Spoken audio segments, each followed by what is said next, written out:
70 çakırım yerine geldik biz.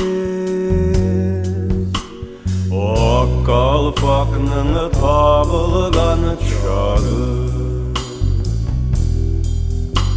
o kalfaknın tabılgan çağı, tuğanlarının sağınıgan çağı.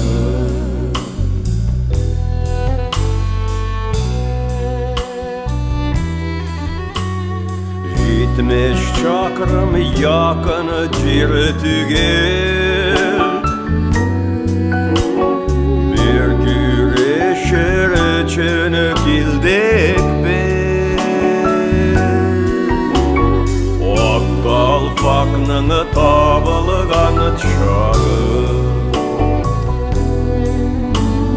o kalfaknın tabılgan çağı,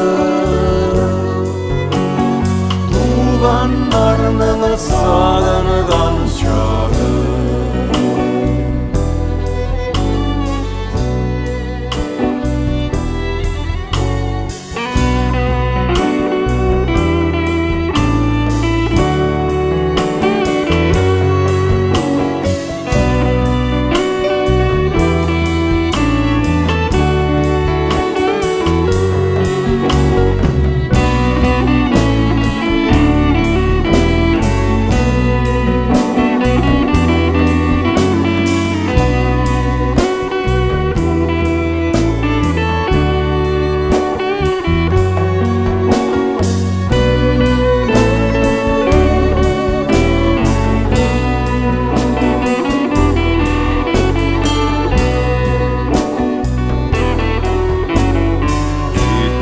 Çakırım yakın cirtügel,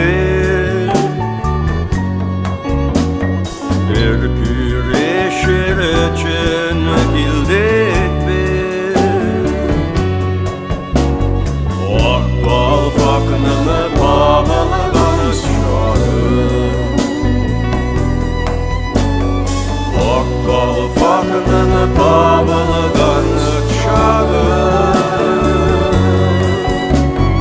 tuğanlarının sağınıgan çağı.